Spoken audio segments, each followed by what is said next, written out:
કચ્છના મુન્દ્રામાં કોંગ્રેસ સમર્થિત ખેડૂતોનો વિરોધ। કિસાન ઉત્સવ દિવસની ઉજવણી નિમિત્તે યોજાયેલા કાર્યક્રમમાં વિરોધ કરવામાં આવ્યો। તેમનો આરોપ છે કે જાપાન અને નેપાળ જેવા દેશોમાં આંબા પર પ્રતિબંધ છે। આજે સજીવ ખેતીની વાતો થાય છે ત્યારે આજે કચ્છના આંબા બદનામ થઈ રહ્યા છે।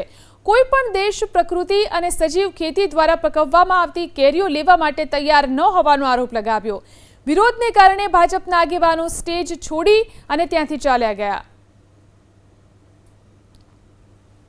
ठीक है, कोई गरीब खेडूत हशे ने एनो लाभ मळतो हशे अलग वस्तु है। बाकी आ धतिंग थी हवे अमे कंटाळ्या छीए। वास्तविकता उपर आवो अने खेडूतने कंईक फायदो थाय एवी योजनाओ लावो। अत्यारे सजीव खेतीनी वात थाय छे। मने याद छे त्यां सुधी नेपाळ अने जापान जेवा नाना नाना देशोए क्यारे आंबा उपर बेन नथी लगाव्यो, क्यारे नहीं। ज्यारे आपणे फूल पेस्टिसाइड ने रासायणिक खातर वापरता हता त्यारे।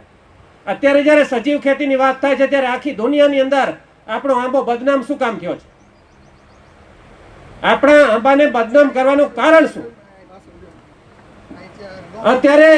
અત્યારે આપણો આંબો બધા દેશો બેન્ડ કરીને બેઠા છે અને એ આંબો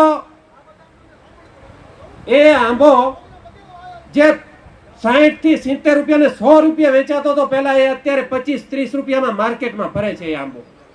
અને શું મહેનત નથી કરી ખેડૂતોએ। અને આ નવા લોકો છે એમને ખબર નથી, બચારા પાસે કોઈ જવાબ નથી। આપણને એના ઉપર દયા આવે છે કારણ કે એમની પાસે કોઈ જવાબ નથી આ બાબતનો। આવી પરિસ્થિતિની અંદર તમે ખેડૂતનું હિત કરવા નીકળો કે ખેડૂતના ભલા માટે આ સરકાર છે, મને નથી લાગતું કે આનાથી કોઈ ખેડૂતનું ભલું થાય। એટલે મહેરબાની કરી વાસ્તવિકતા ઉપર આવો।